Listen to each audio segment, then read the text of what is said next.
with the winning candidate presented in an average of 14 days, all with a 12-month candidate warranty. With results like that, Decision Toolbox won't be a secret for long. People G2 is able to give you information that is accurate right now, delivered quickly through our online system or integrated with your HR system. So ask yourself, are you comfortable working with old news, or are you ready for a different kind of background check company? Visit peopleg2.com or call 800-630-2880. That's 800-630-2880 or peopleg2.com. Wow. Marketing predictions are out for 2015, and marketing success is changing. Did you know that Google is now actively tracking your business and personal brand and online reputation? Online and offline marketing has changed. Google is driving more than 85% of your traffic. And if your brand is inconsistent or has poor mobile usability, your rankings and traffic can suffer in 2015. To learn how your business is currently viewed and what can be done to improve your brand's visibility and authority, contact SunUp Group for a free marketing analysis. It could be a business game changer. Visit www.sunupgroup.com today or call 877-609-3840, extension 700.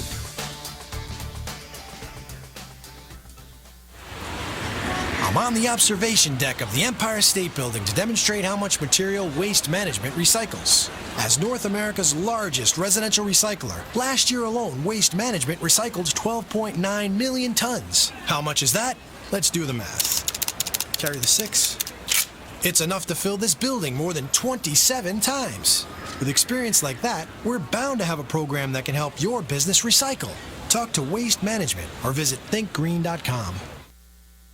When you use the Premier Rewards Gold Card from American Express, the rewards points can keep on multiplying. Buy 3 with triple points on airfare. Buy 2 with double points on gas and groceries. And a single point for pretty much every other dollar you spend on the card. Then, start choosing from over 1 million rewards to redeem all those points. Apply today and the annual fee for the first year is on us. Call 1-800-AXP-GOLD or visit AXPGold.com. The annual fee for the card is $175. See terms, conditions, and restrictions at AXPGold.com. When it comes to pioneers in their respective industries, we all know the Apples, Starbucks, and Trader Joe's of the world. In the realm of recruiting, Decision Toolbox is the industry's best-kept secret, with 90% of their business from referrals and repeat customers. For over 20 years, Decision Toolbox's U.S.-based team of recruiters, sourcers, professional writers, quality personnel, and tech support has perfected a Six Sigma approach to talent management. No matter the size of the project, Decision Toolbox delivers incredible results. A cost per hire less than half of what contingency firms charge, with the winning candidate presented in an average of 14 days, all with a 12-month candidate warranty. With results like that, Decision Toolbox won't be a secret for long. Visit us at www.dtoolbox.com for more information. Do you want a free analysis of your inbound marketing? Do you want it in 30 seconds or less? Then check out Marketing Grader, the free marketing tool from HubSpot. It's simple. Just go to marketinggrader.com, enter the URL that you want to analyze, and Marketing Grader will instantly give you a detailed report grading your lead generation, mobile marketing, social media, competitive benchmarking, and more. It's simple, it's powerful, and it's free. marketinggrader.com.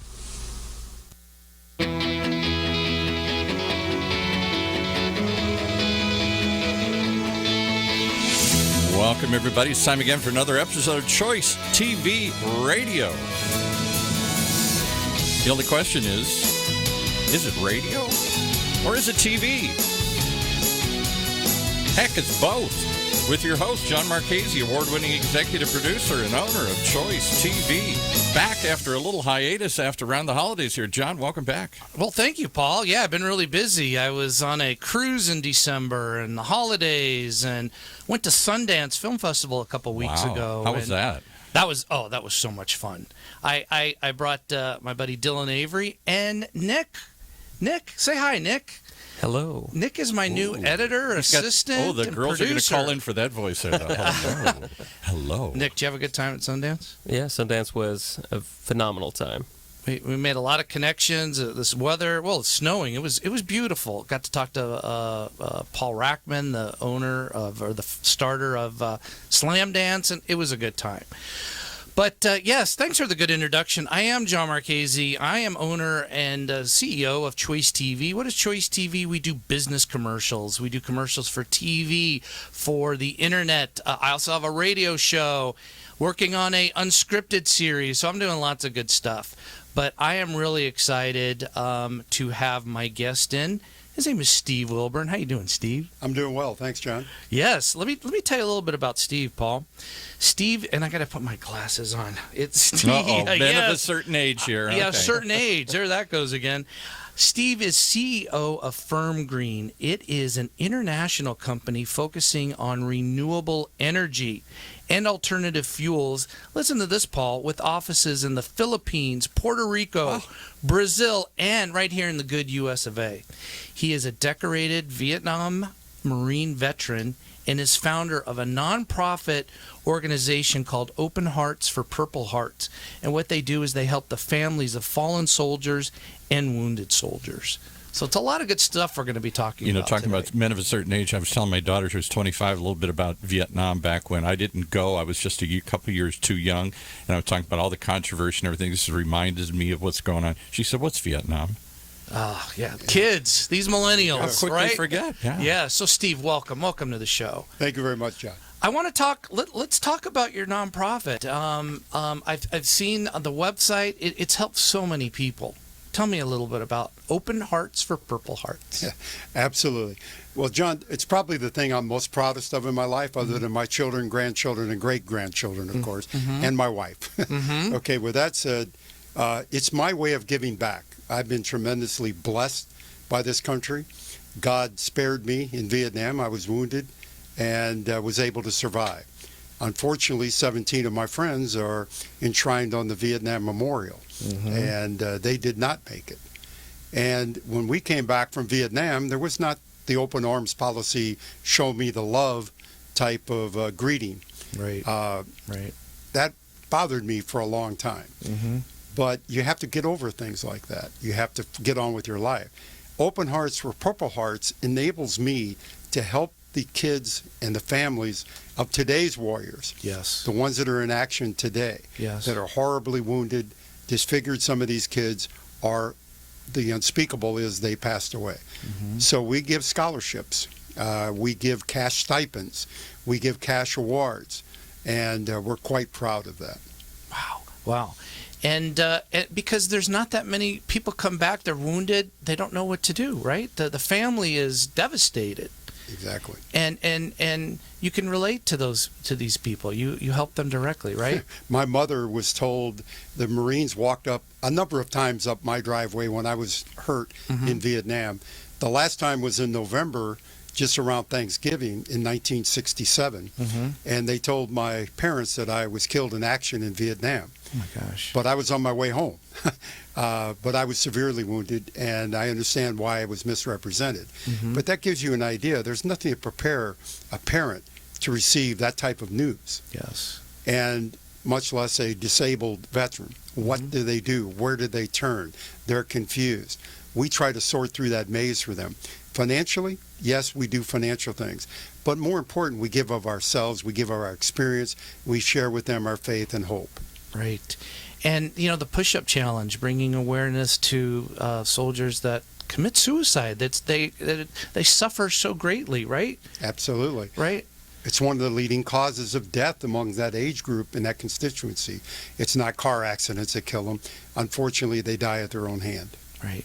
And let's talk about you being wounded. I read the article, and it was in the Orange County Register. You got wounded and still went back to action, right? Yeah. Well, the first time, yes. And then I was on a hospital ship for a number of weeks and then went back into action. Then I had cerebral malaria. A lot of people say that's why I'm as crazy as I am. It's that malaria, huh? 106-degree temperature and ice baths to survive. But anyway, when I went back in we had some terrific combat going on in 1967. This was the build-up to the Tet Offensive that occurred in January of 68. So we were in almost constant combat. And again, in November, right before Thanksgiving, I was wounded severely and medevaced out. Spent 9 months in the hospital at Great Lakes Naval Hospital recovering from my wounds. What made you join the Marines? Were you drafted? Were you drafted? No. I lied about my age at 17 and went in. I'm the oldest of 9 kids, and I thought sharing a bunk with 6 other people would probably be less crowded than where I was at. So that was one motivator. Right. But seriously, the motivation was my father served in World War II. All my uncles, all the heroes that I knew from my hometown had served in World War II. And the girl that I was dating at that time, Paulette Kelly, her father threw a newspaper across to me when the Gulf of Tonkin was attacked with big headlines, Gulf of Tonkin attack. And he asked me a question. He said, what are you going to do about this? It wasn't what are we as a nation going to do? We took our patriotism personal back in my hometown of Illinois, southern Illinois. Yeah. So it was more a sense of duty that made me enlist in the Marine Corps. Oh my gosh. And there's a story too that you went back to Vietnam a couple years ago, right? That's correct. And that was your first time ever back there. 48 years had expired between the time that I was wounded and left Vietnam, and then I went voluntarily back, this time at the invitation of the government of Vietnam. And how was that? How did that feel? It was surreal at first. Sure. But the group that I went with that was attached to the overall visit, they took me to an orphanage to start with. I assisted personally on 100 eye surgeries. I also was involved with going to a leper colony and visiting a leper colony and giving aid and comfort to lepers. Oh my God. And that's still a disease. I mean, it's still a problem there. It's still a problem. It just touched my heart, and it broke my heart. Yes. And it warmed me up for the ultimate visit that I would have with my former enemies in Hanoi. Oh, okay. So you're in Hanoi. I eventually got to Hanoi. Right. And that's where the official government visit was. But after spending 4 days in those types of venues, my heart was changed. Sure. And how was it seeing the enemy? I mean, after 48 years, I mean, these are the North Vietnamese that we were fighting. I mean, they were still my enemies. I thought I harbored a lot of ill will towards them. They hurt me. Number one, that was personal. Sure. Number two, a lot of my friends, as I told you, 17 personal friends on the wall in Vietnam, the Vietnam Memorial. So it became difficult for me to say, kumbaya, let's hug, let's love each other. It took me some time, and it took a little alcohol, to be honest with you, John. And we were in the middle of a drinking contest in a Hanoi establishment with interpreters. There were 3 Vietnam veterans and 3 North Vietnamese, at that time North Vietnam veterans, those that we fought against. So it came down to one-on-one with me and another vet on their side, and we were drinking a little bit, and we started showing scars. We're drunk, we're having fun. Sure. And so we're showing scars. I'm lifting up my shirt, and I'm showing him scars, dropping part of my pants to show him some scars. And he brushed back his hair and showed me that he had a wound on his head, as if this was a superior wound. That's the way I took it. Right. And so I said to the interpreter, I'll clean this up for radio. I said, tell him I hope I'm the one that effing shot him. Oh, my gosh. Paul, did you hear that? I mean, that's pretty brazen. Wow. So the interpreter obviously didn't want to convey that, but eventually she did. And the guy reacted. And he just stood back and said something in a stream of Vietnamese, which I didn't understand. The interpreter, though, smiled, turned, looked at me, and said he hopes he's the one that shot you. So tit for tat, but you kind of broke the ice with that, right? It did. And I tell you, there's some great pictures of us hugging each other, talking to each other, talking about family. And the next day, because of that, he invited me to go to the equivalent of our VA hospital here in the U.S. in Hanoi.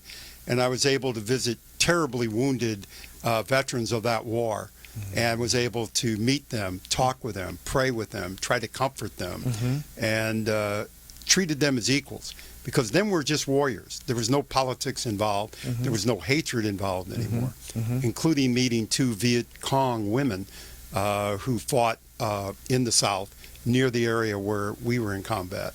So it was quite an experience. And the friends that you lost, you went through basic training. Isn't it different now as opposed to back then that you guys you went through basic training together? You were in the same troop. I mean, it's different. When you're in basic training, you could be shipped off anywhere. It's not the camaraderie now, right? Is that? There's a lot of truth to that. Basically, we were sent in as replacements for those that were depleted. And when you get depleted, you either rotate out after your tour of duty was over in Vietnam after 1 year, or you replace someone critically wounded and evacuated out or killed. So when I arrived, I didn't understand the lukewarm reaction that I got. And then after I was there a while and saw replacements come in, I understood. I didn't want to know about your mother, your father, your brother, your sister, what you wanted to be when you grew up, because the pain of loss, once you were dead, I carried those memories with me, all your hopes and aspirations. So there's a lot of truth to what you said. This was more of an individual war as opposed to going into the Iraq situation in Afghanistan, where the group went as a complete unit. Okay. And they rotated in and out as a unit. I see. We more or less rotated in and out as individuals. But these friends, you met them that were fallen. That you met them in the war, right? Some of them I met in the war. Some of them went to high school with, and they enlisted in the Marine Corps. Charles Geller is one of them, and Ronnie Roberts was another one.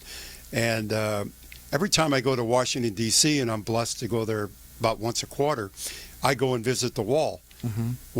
When I was a younger man, I would drink 17 shots. We would. I would go to each one on the wall. I would chat with them and have a little celebration with them.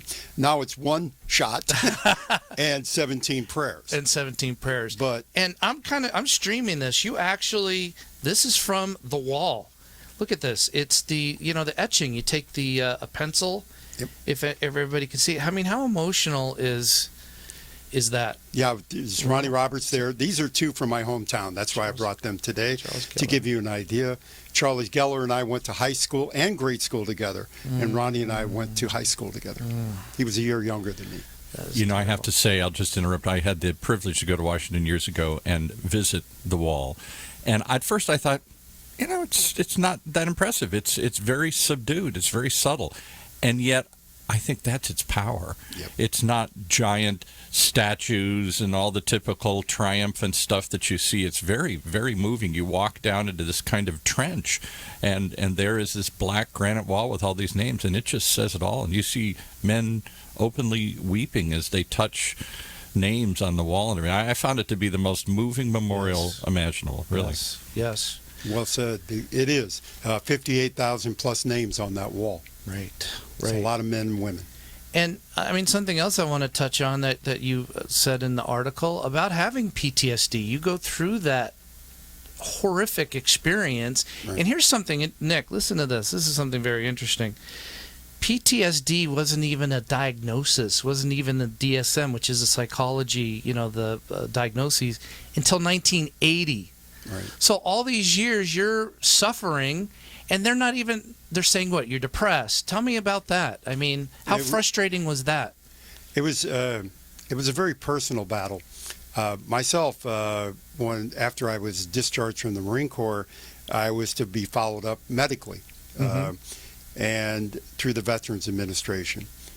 My first procedure was I had some injuries internal, and my kidneys were affected, and they were healing, and they wanted to monitor that, so they gave me a kidney test. They injected a dye in me, which was the wrong dye, and it put me in a coma for a couple of days. Oh my gosh. Wow. So after that, I decided I'm going to take care of myself. No more VA. So I stood alone. Maybe an ignorant choice on my part, but I figured I would work hard. I would pay my own way. I'm not going to go back into the bowels of the VA. And it cost me. I was divorced twice. I had 5 beautiful children, but I was emotionally a basket case. It wasn't the women's fault that I was married to. They're wonderful women, and I can say that this today to them, that I was incapable of having a relationship. Sure. At that time. Mm-hmm. You had struggles. You had inner demons and struggles, right? It was unbelievable. Sure. I mean, sure. You couldn't touch me. I don't sleep even to this day much. Mm-hmm. I'm a 4-hour sleeper every night. Currently, it's sometimes I get that, sometimes less. But I'm startled constantly. They call it hypervigilance. Right. If I hear the smallest sound, lightest noise, I'm wide awake in a defensive position. Right. So PTSD, I can tell you, is a nightmare. And it's a living hell for the people that really have it. And my heart goes out to the kids today that have this PTSD. And at least now there's more understanding and acceptance. This isn't a weakness. See, I thought it was a weakness. I thought I couldn't suck it up. I couldn't handle it. I was crying when I shouldn't be crying. Well, that's what the doctors are telling you, right? Suck it up, right? Exactly. You'll be okay. Yeah. Or take a pill. Get over it. Take a pill. Yeah, sure. So drinking and pills is not a good way to go through life. No. No. And fortunately, I resolved a way of acceptance. I'll call it acceptance. It took me to the better part of 40, when I was 45, 46, I finally got into acceptance of what I did. You got to have some guilt too. I mean, I killed people. Sure. I mean, I saw death and dismemberment and disfigurement on a scale that I don't even want to talk about. Sure. But it's there with me every day. And to come to acceptance of that, I got it through God. I mean, that's really what happened to me. I had a personal experience where I couldn't handle it anymore. I had to turn it over to a power greater than myself. Right. And that, for me, was Christ. Right. And tell me about, it was in the article, it was so beautiful. Your wife, your second wife, Pamela, she was... Third wife. On her death. I mean, tell me about that. Listen to this, Paul. Pamela basically is the one that broke the chain of my PTSD. Because prior to my third wife, it was all about me. I was very successful in business. I rose to become vice president of business development at Allied Signal. I had 480 people working in my group. Everything I touched seemed to be golden. Sure. I was the center of my universe, okay? Right. And when I met Pamela and fell in love with Pamela and married her, she had a gift. She was the most selfless person I've ever met. When we got married, though, we were water skiing up at Lake Havasu, and we were playing bridge with some friends, JR and Sandy Adams, and all of a sudden there was a dot on her fingernail. I asked her about it, thought it was a blood blister. Turned out it was stage 4 malignant metastasized melanoma. We fought that for the better part of 5 years. So 2 weeks after we were married, I had that challenge. The old Steve would have ran away. I ran away from 2 other marriages. Right. What was different? Her and her faith. The woman never complained. She took her illness in stride. She worked hard at taking care of me, taking care of her, because she knew if she took care of my soul, that it would be okay. And the bottom line was that... and she was covered with tumors, every part of her body, the bottom of her feet, all over her body except for her face. God spared her beautiful face. Yes. And she was a beautiful woman, physically beautiful and internally. But when she died, she was at home in hospice, and I had rigged up a bed. So, I'm an engineer, so we played around to where we could get at the same level. She had a hospital bed, and I had a bed that I had rigged up. And I used to fall asleep just thinking about, is her chest rising and falling? Is she breathing? So those couple hours of sleep that I was able to grab were welcome. But I was awakened one morning, June 4th, 2000 to be exact, with a rattling of her guard on her bed saying, what does someone have to do to get a Diet Coke around here? Like she was coming out of it. She was feeling better. She had been in a coma. She had been not communicating. Right. And I said, all you have to do is ask. I was excited. We started calling friends. I wanted people to come over, see this miracle. We had hope. But within a few hours, my daughter was upstairs cleansing her, bathing her, and getting her ready to receive some guests. She called me up, Stephanie said, Dad, come up right away. And when I got there, Pamela was struggling to breathe again. And I just told her, I said, just relax, honey, it'll be okay. And she says, I'm not worried about me. I'm worried about you. What are you going to do when I'm gone? She gave me a kiss and passed away. There was no struggle. There was no death rattle, as we say. Right. I had seen horrific death in Vietnam, where young people struggling for life. She went from this life to the next. Peacefully. And even at the end, she was worried about you. She's still worried about me, I'm sure. That helped you with the PTSD, right? It cured, I would say cure. It came that if you have that kind of faith that she did, to have no fear of death, that I need that faith. I wanted what she had. And when I got there, I'm not saying I'm on her level yet, but when I got there and accepted Christ as my Savior and started to understand what that really meant, and the peace of that acceptance, and the peace that gave me, I can say that was the turning point for the PTSD. Oh, my gosh. Well, before we go to commercial, because Paul is putting his hand up, I want to give the website. I'm going to give it a couple times. It's openheartsforpurplehearts.org. Correct. Donate. You've given away. Oh, you do things. You do job fairs too for the veterans. We do as well. You want to support them. This is an incredible organization helping underserved people that have given their life and their families are suffering, and you can help them. Correct. So 98% of the money goes to them. We take 2% for administrative and legal because we have to. But we get there's no money like some of the other organizations. We just can do that, and we're blessed to be able to do it. Yes. Well, thank God. Well, so when we come back, we are going to talk about Steve's company, FIRMGREEN. Okay. We're going to be talking about hanging out with Aerosmith and some fun stuff. So stay tuned. Imagine what it would feel like to lose everything. Your job, your home, your family, your dignity. This has happened to thousands of the men, women, veterans, and young adults we serve at Working Wardrobes. What do we do to help? We provide career development services, life skills workshops, job skills training. We provide the perfect interview outfit, and we get clients placed in jobs. Call Working Wardrobes, 714-210-2460. Donate, volunteer, invest, hire. When it comes to pioneers in their respective industries, we all know the Apples, Starbucks, and Trader Joe's of the world. In the realm of recruiting, Decision Toolbox is the industry's best-kept secret, with 90% of their business from referrals and repeat customers. For over 20 years, Decision Toolbox's U.S.-based team of recruiters, sourcers, professional writers, quality personnel, and tech support has perfected a Six Sigma approach to talent management. No matter the size of the project, Decision Toolbox delivers incredible results. A cost per hire less than half of what contingency firms charge, with the winning candidate presented in an average of 14 days, all with a 12-month candidate warranty. With results like that, Decision Toolbox won't be a secret for long. Visit us at www.dtoolbox.com for more information. And now back to John and his guest. Yeah, thank you. Well, John Marchese, and I have Steve Wilburn, and we're going to talk about FIRMGREEN. This is exciting stuff. Steve is CEO of FIRMGREEN, which concentrates on renewable energy and alternative fuels.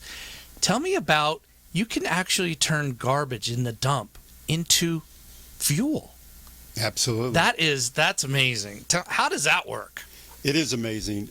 Basically, what happens when we take organic material and we throw it in our trash cans, and a trash truck comes and picks it up, where does it go? Sure. It goes to a landfill. Right. Right. In the landfill, it's covered up with dirt, and it's buried there. We haven't changed much from the caveman days. Okay? Take the trash out, honey. And the guy would dig a hole and dump it in. Right. Well, after a while, it started to rot and started to smell gases. So we developed a society that basically moved this out to an area that was safe, distance from the city, and we piled these huge mountains of garbage. And the smell was still there. The gases were still there. I looked on it as, from a chemical engineering background, I looked at the constituency of this gas. It's made up of methane, CH4, and carbon dioxide, CO2. And if we could clean the contaminants away from there, we'd have two useful gases, methane, which is known as pipeline gas, natural gas. Right. CO2, which you use as a refrigerant, dry ice, for example. Yeah, sure. Okay. So, but the problem is, when you put things in a landfill, you put everything in the landfill. You put all the hairsprays, fluorocarbons, toxic waste. It becomes a primordial ooze, and in that ooze are carcinogenic compounds, a lot of undesirables. My patent basically uses the CO2 that is produced by the breakdown of the organics in the methane and CO2. When that happens, we take the CO2, compress it, refrigerate it, and it drips down into a column and washes the contaminants out, leaving out the top of the column a stream of gases, pure methane, pure CO2, pure oxygen, and pure nitrogen. Then it's just a matter of using separation to get which gas you want to use. In the case of methane, we separate it, we make pure methane, we compress that, and we put that into vehicle fuel. Oh my gosh! And is there pipes that are? I mean, how does it? Oh yeah, there's a lot of pipes. There's a lot of pipes. A lot of pipes. There's a lot of equipment that goes into it. Outside of Rio de Janeiro, I built the largest biogas to compressed natural gas plant in the world. Oh my gosh! They were taking in 17,000 tons a day of garbage. Right. You can only imagine. I mean, it's just a tremendous blight on the local environment. Yet we were able to clean that air and clean the water so that there wasn't as much pollution and get a beneficial use.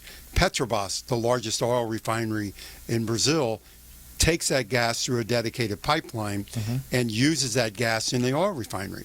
So it's using a renewable fuel in that particular case. And tell me about the cycle. The water, you clean the water and it runs on battery. Listen to this, Paul. Yeah.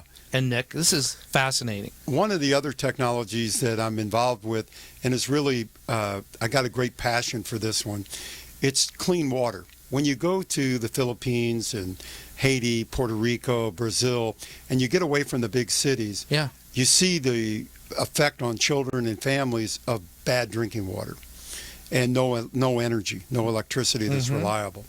So what we came up with, I developed a concept, trademarked it, called Verde Vault, which is the storage of energy. That's the batteries. Okay. Verde Watts, which generates energy either from the biogas, the methane, to generate electricity through an engine, or we do it from the sun. We store the energy in the batteries, and then we're able to run off the grid. There's no grid connections here. We're able to run water treatment technology I invented, and we're able to take water from streams and ponds and lakes and lagoons and provide clean, fresh drinking water to people. And it's all contained. This isn't a big in a plant. container. It's all in a container. Shipping containers. You could drop the container, and there you go. You get clean water and reusable energy. By helicopter. We had somebody on one of our other shows last year talking about this clean water deficit around the world, and their statistic was, maybe this is just for shock, but more people have access to a smartphone than they do a glass of clean water. I believe that. I believe that's a good statistic. In my world travels, I can tell you firsthand that it's true. That you see kids drinking terribly contaminated water, they get sick. 1 out of 5 children born today will not be alive because of poor drinking water in 5 years. Wow. 1 out of 5. And your plan would be to put this in multiple countries that don't have the drinking water, right? Exactly. We're working now. We developed the prototype right here in the United States. It's being fabricated in Tustin, California. We are going to be deploying our first units into Haiti. Through an organization that we, Firefighters for Christ. They go down after the hurricanes. They just take care of people. They're paramedics. They also build structures and shelter. And now they're going to incorporate our Living Waters, as we call it, platform so that we can get clean drinking water while they're there, volunteering and working for the construction workers, and then as a leave behind for the community. Isn't that something? And how do these things operate? So they just get helicoptered in, and that's all you need to it, and then you just put dirty water. How many people does it take to? We do everything by remote control. In other words, we have a software that runs the program. Verde Controls is what we call it, and we're able to monitor that remotely by satellite communications. so that we don't have to rely upon the indigenous or the local population to maintain it. We do have people in the major cities we contract for that will go out and do routine maintenance. It's a self-reporting thing. We know pretty much what's going on with the system and if it needs attention, or we have a routine cycle of maintenance that's performed on a quarterly basis or semi-annual or annual. Mm-hmm. And I mean, there's offices all around the world, Paul. I mean, Puerto Rico, Brazil, the Philippines, in Ohio too, right? Yeah. And you're your neck of the woods, right? We need to get one in Flint, Michigan. I think that's the next one. Oh my gosh. We'd love to be able to get an opportunity to work at Flint because we think part of the solution would be ours. Yeah, in fact, you were talking about Sundance. I went to Slam Dance. It's another film festival that goes on concurrently with Sundance. There was a film called What Lies Upstream, and it was about the water crisis in West Virginia. They had some problems as well. All this open pit mining and all the stuff they're doing is polluting all. They use arsenic and stuff to get all these chemicals out, and yeah, it's a big mess. A lot of these. Just even from the mine itself, arsenic is released. There's a lot of compounds when you're dealing with coal, iron ore, whatever you're doing a mining operation, the water table can be affected. I'm not anti-mining, don't get me wrong. We can do it reliably and we can do it safely. We just need to implement the types of controls that make sure that it's done and the monitoring that make sure that the people comply. Yes. And I want to also just talk about, because you did touch on a little bit before, Doctors Without Borders. You were on a mission, right, with them? We were on several missions, and there's another organization called Tongue Out Ministries. Tongue Out is the one that I'm more intimately involved with. Tongue Out Ministries. Tongue like your... They do a little promotion. Okay. They stick their tongue out, okay. and they get the kids to stick their tongue out, and they take selfies. Okay. And it's a way that they just sort of break down barriers. And what they do is they do an outreach, and they'll do vision, dental, they'll do all of the medical treatment that they can do as far as screening, and then do some follow-up. So I really want to support them. And one of the lasting legacies would be this clean water tie-in. So we're working with them as they go out and identify needs. We want to follow that up, and we want to be able to put in this clean water resource. And it's called Tongue Out? Tongue Out. And so you can look them up. Let's give them a plug. Tongue Out. Absolutely. Yeah. Search them. And they have a Facebook page. Good. Did you ever see that famous picture of Albert Schweitzer? They put it on T-shirts and stuff now with him sticking his tongue out. I don't know when he did it or why he did it, but it got immortalized. Right. I think that might be something to it. I don't know whether Iggy is the borrower of that, but he certainly uses something it well. funny about when you just go ask kids to go stick their tongue out. They'll all do it. They do it, and that's what he does. That's very catchy. Yeah, it's very good. He's a great guy. And I want to talk about this too. Steve here, Mr. Wilburn, has been on the advisory committee in Congress, both on the Obama and on the current administration. How was that? I mean, you testified in front of Congress, right? Yes. 4.5. I've testified several times. But as an advisor, right? Not as an advisor per se, an expert witness for small business concerns. I do advisory roles. I was an advisor to, in the Obama administration, to the Export-Import Bank of the United States. Okay. And then in the current administration, I'm an advisor to the Secretary of Commerce for trade and finance policies. Oh, my gosh. Why are so many Republicans against the Import-Export Bank? They're all trying to build new jobs. We used to do a manufacturing show here. Very conservative host, and he's like, this is not corporate welfare. This is not a bad thing. Why does import-export gotten such a bad rap among so many in Congress here? Well, Export-Import Bank is one of the few agencies in the federal government, if not the only agency, that returns a surplus to the Treasury every year. Oh, my gosh. Last year, it was well over $1 billion they returned to the U.S. Treasury. We won't call it profit, but it's a negative allocation, I think they call it. Okay. Or an apportionment, negative apportionment, sure. Meaning they give more back than what they took. Wow, that's unusual in the government. And 98% of their loans go to small businesses. But it's the 2% that get the attention. It's the Boeing, the General Electric, the Westinghouse, where you have multi-billion-dollar loans to foreign governments that some call corporate welfare or corporate cronyism. I think what they forget is that they need to identify that in the case of Boeing, for example, all the manufacturing is not done by Boeing. There's a lot of small machine shops, mom and pop operations in the supply chain, that this is critical to them. And when they lose a contract because of competitiveness, other countries give subsidized loans.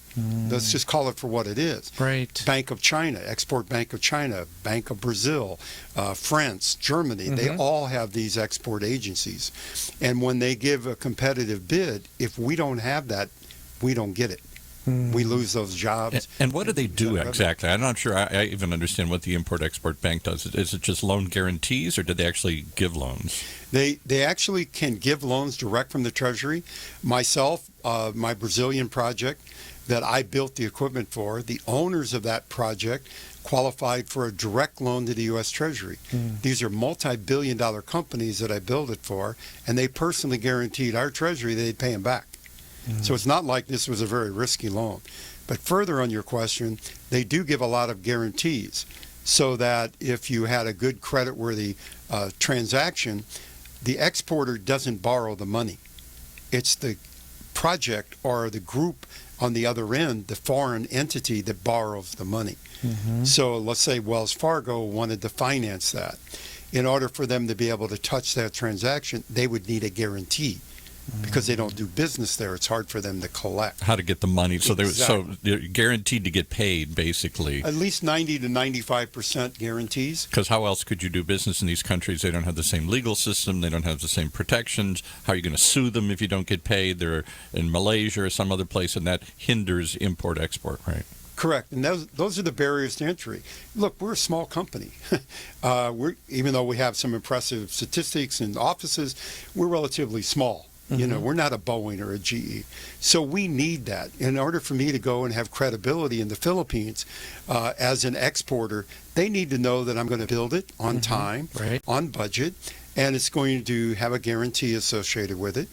They're willing to buy. They love American goods. They love American technology. They darn sure love FIRMGREEN technology. Yes, sure. And the bottom line is, that is the bottom line. They need assurance. We do too. I need to get paid. Yeah. That's what the EXIM Bank in the United States does. Right, right. And you are on the advisory committee. You have to go to Washington, what, twice a year? Under the Trump administration. Under the Trump administration, it'll probably be more like once a quarter. Oh, once a quarter. But at least twice a year for sure. And just like I was talking about the testimony before Congress, when you're grilled for 4.5 hours as a small business representative by Congress on policies, and you would expect that the Republicans, being business-oriented, supposedly would be the allies of the bank. And as we were talking earlier, it appears the majority of them are not. They're actually talking about politically corporate welfare, some of these other phrases they come up with. But what they neglect is, we're small business people. You're hurting us. You're destroying our livelihood. You're destroying our jobs. And I was able to communicate that to them. But I was attacked. Yeah, 4.5 hours. Yeah, and what did you say to the Congress? We won't name which one. Yeah, I don't want to. He did apologize afterwards, but basically, this was my first time testifying before that committee. Yeah, and I was on there with the chairman of the board of Delta Airlines, who was anti-EXIM Bank, the Airlines Pilots Association anti-EXIM Bank, and some think tank that was anti-EXIM Bank, and little me. 6'3" of me, but little business guy, right? Sure. So the bottom line was that this gentleman gives the testimony in a question. You know how the Congress asks questions; they just testify. And then he said, "I don't understand why every time the EXIM Bank is in trouble, they trot you out." So I let him finish, and then I just told him, "Sir, with all due respect, nobody trots me around." Ooh. And I could just hear it oohs and ahs. There was oohs, but it's the only standing ovation. You can see it on the internet. It's still available. That I got a standing ovation from most of the people in the room, because I'm a wounded, 100% disabled veteran trying to give them just a story. Why attack me? Why do you want to come after me?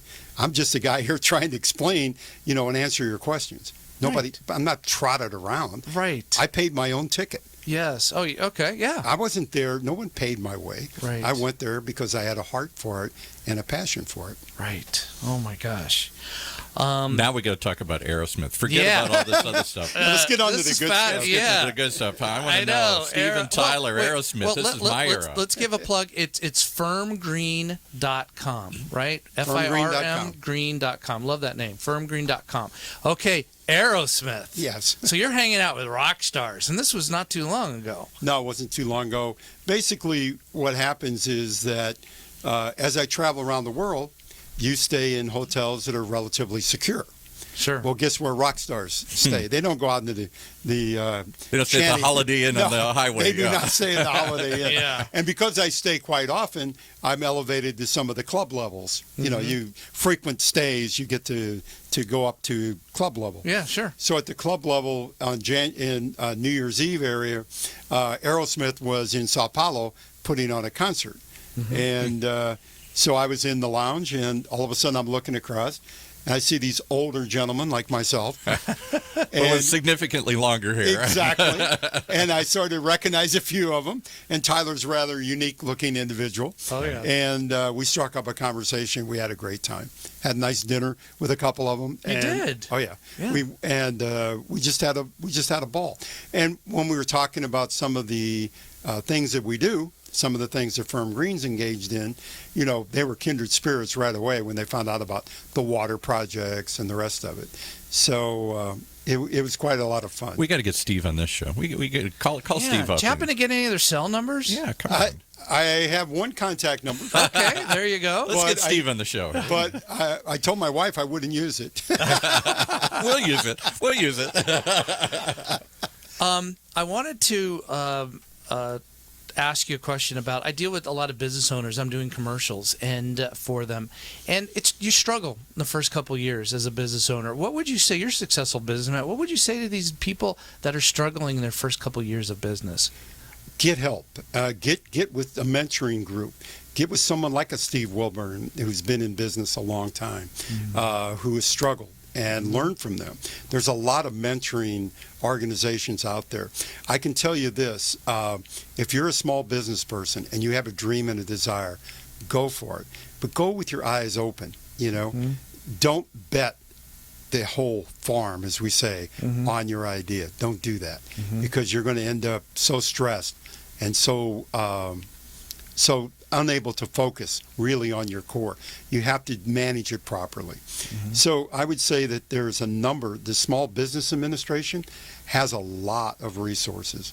I would use the SBA and use them a lot. You can get loans through them. They'll teach you how to qualify for loans. And if you have an idea that is worthy of support, they will network you and put you with other types of industry that maybe you could tie into. So I'm a big proponent in small business. Did you hear that, Nick?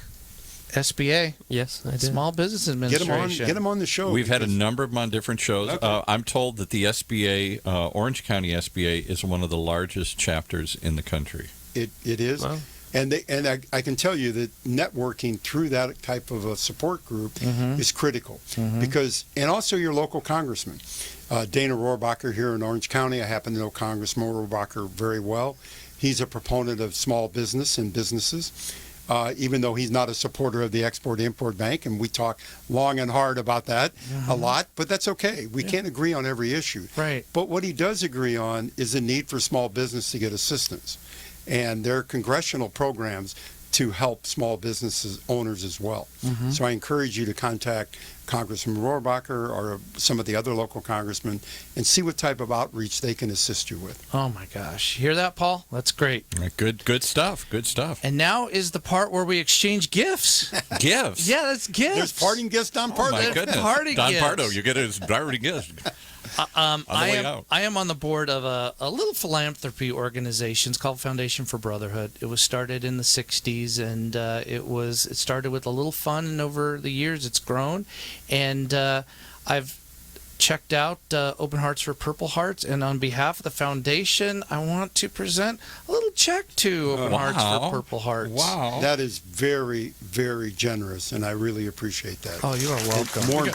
Look at the crowd broke into a spontaneous applause here. And more important, the veterans and the veterans family will greatly appreciate this. Thank you very much. Oh, you are so welcome. I have something for you. Oh, my gosh. I got nothing for anybody. In the service. I feel bad. Your presence is enough, Paul. That's yeah, fine. exactly. Next time. Yes. What we have here is a numeral 6 pin. Let's see. 6. What does that signify?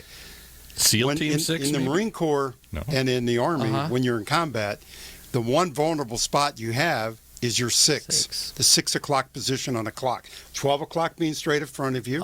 6 o'clock being your back. Oh, that's what they would say. Yeah, watch your 6. I've heard that in like TV shows. So that is an organization known as the 6. So I want you to have that because I appreciate this type of check. You're watching my 6.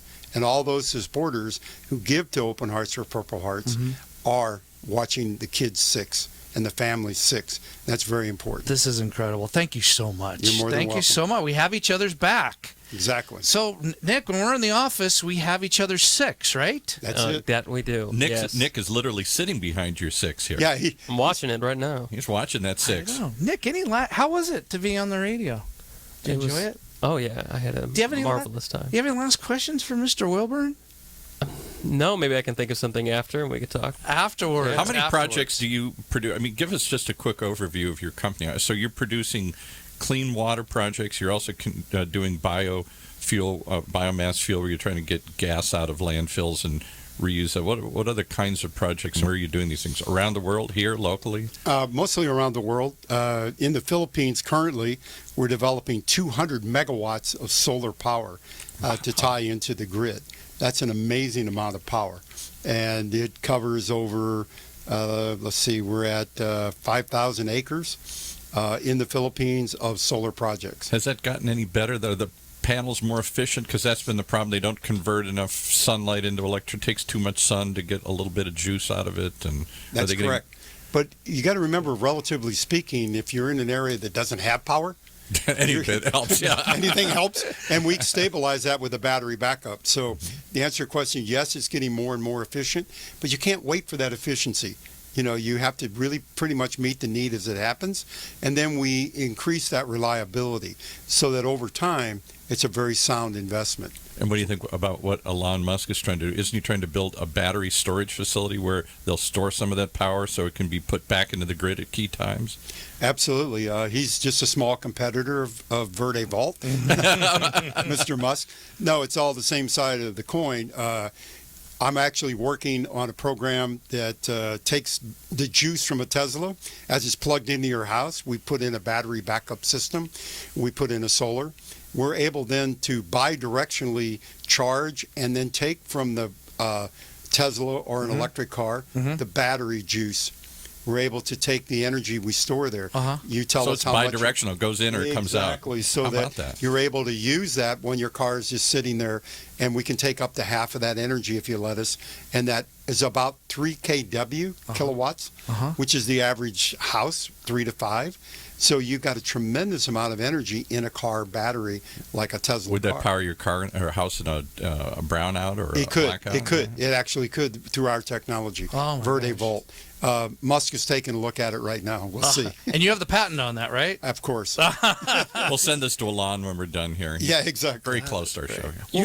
Go ahead. No, go ahead, Nick. You had mentioned earlier about turning waste and everything into fuel. What exactly do you do with that fuel? Do you use it for yourselves, or are you looking into maybe he keeps it all for himself, manufacturing it and selling it, or is with that fuel, how does that compare to gasoline? Okay, in Brazil, for example, we'll just focus on one good example.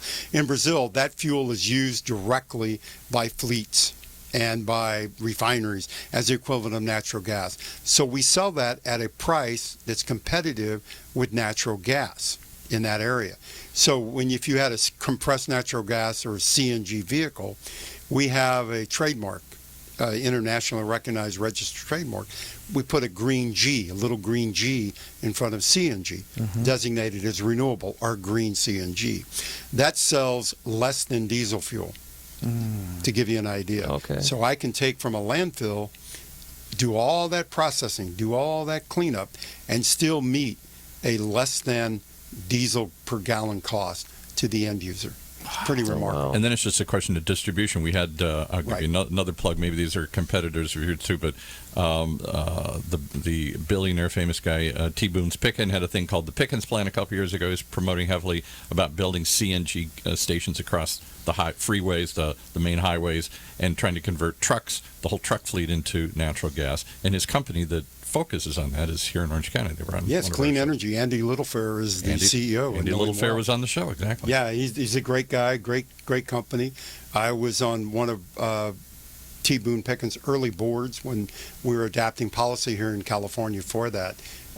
They use traditional sources of gas and some renewable sources of gas, and they've looked at our technology as a possible pathway. And I think that they're here because don't they fuel like a lot of the I think the waste trucks and stuff here? They got some contract for something like that. They do. They fuel waste trucks. They fuel municipal vehicles. They have public stations. Yeah. You can find a clean energy station pretty much throughout the western United States, and they're on their way to establishing all over the United States. Oh my God. And that'll open this up because it's really the distributor. The people produce this gas, but they don't know where to go get it. That's a good point. Getting the gas to where it can be used. We take the path of least resistance. I'm going to where the need is great and the fuel is abundant. The Philippines, Brazil, where they have these large population centers, relatively unregulated and untapped.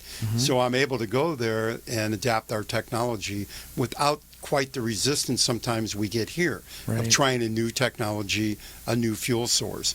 And they are so receptive because they're dependent on high-priced oil. And they don't have indigenous supplies of oil like we do. And doesn't Brazil, like somebody told me, it's like 70% of their car fleet anyway, of their cars are powered not by natural gas, but by sugarcane. Ethanol, yeah. Yeah, they have all of the alternative fuels. They have cars with multi-fuel uses where they can use electricity, ethanol, and CNG, and diesel, or gasoline. So they can burn all of those fuels. Yes. And they have, they're much more advanced than we are in a lot of regards when it looks at alternative fuels. And everybody has trash, so there is going to be fuel everywhere, right? Yeah. One man's trash is another man's treasure. I like that. I like that. Well, Steve, thank you so much for coming on the show. Thank you so much. I appreciate you having me, and I appreciate your generosity and your acceptance of listening to somebody like us, tell our story and giving us the opportunity as a small businessman to reach an audience. And we really appreciate that opportunity. Absolutely. And again, let's give a shout out, a plug. It's openheartsforpurplehearts.org. That's correct. And Steve's company is FIRMGREEN.com. And before we leave, let's give shout outs to your, if you want to give a shout out to your wife and the kids and grandkids and great-grandkids. I have great. He's a great-grandpa, if you can believe that. 6-time great-grandfather. Oh, my gosh. My wife, Margaret, beautiful. She is my administrative assistant. She's my partner in life. She's my inspiration. And without her, I wouldn't know when to get on a plane or when to get off a plane, where I'm going to stay. So I wouldn't have had that Aerosmith encounter without Margaret. Did Margaret get you here today? She dropped me off here today and a note on time. Okay. But anyway, and my 5 beautiful children and 11 grandchildren and 6 grandchildren. Love them all to death. Great-grandchildren. Yeah. Did I say great-grandchildren? Grandchildren twice, yeah. Oh, I say grandchildren. Well, I'm old. It's a senior moment. Children, grandchildren, and great-grandchildren. In fact, it was your granddaughter's 18th birthday, right? Sarah. Sarah. We just celebrated her 18th birthday last week. We had a ball. Wonderful birthday, party. Sarah. Yeah, Sarah. So, all right. Well, and Nick, did you have fun? Oh, yes. Very much so. All right. You want to come here again, Nick? Yes, let's I know, do it. it's fun. Yeah. It's fun being on Nick's the radio. so cool and laid back, though. I can't tell if he's really Nick's having got fun that or radio voice or something. I'm having fun. Yeah, it's good. Well, check out all the websites and reach deep for Open Hearts for Purple Hearts. Again, an incredible organization. So, having said that, and thank you for the pen. Thank you for the pen. You got my back. I like that. We do. I have your back, sir. Thank you. Thank you, sir. So, this is John Marchese with Chioice TV Radio signing off.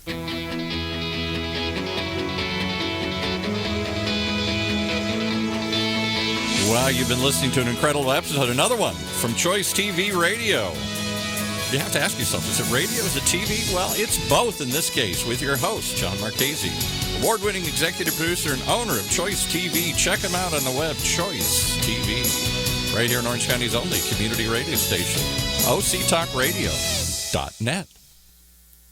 Imagine what it would feel like to lose everything. Your job, your home, your family, your dignity. This has happened to thousands of the men, women, veterans, and young adults we serve at Working Wardrobes. What do we do to help? We provide career development services, life skills workshops, job skills training. We provide the perfect interview outfit, and we get clients placed in jobs. Call Working Wardrobes, 714-210-2460. Donate, volunteer, invest, hire.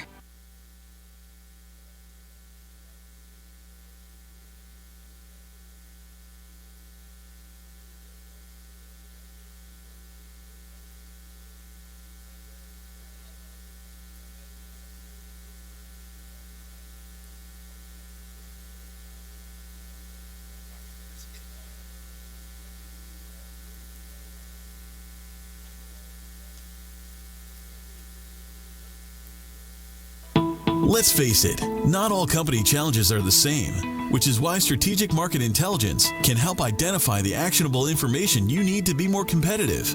Gain a better understanding of your brand, competition, best prospects, or new product opportunities to generate greater revenues in 2015. Call 949-357-9547 or visit www.strategicmarketintelligence.com.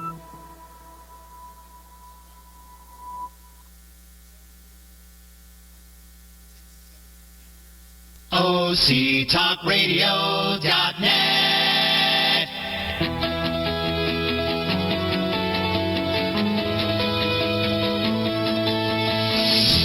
Welcome, everybody. It's time for a special edition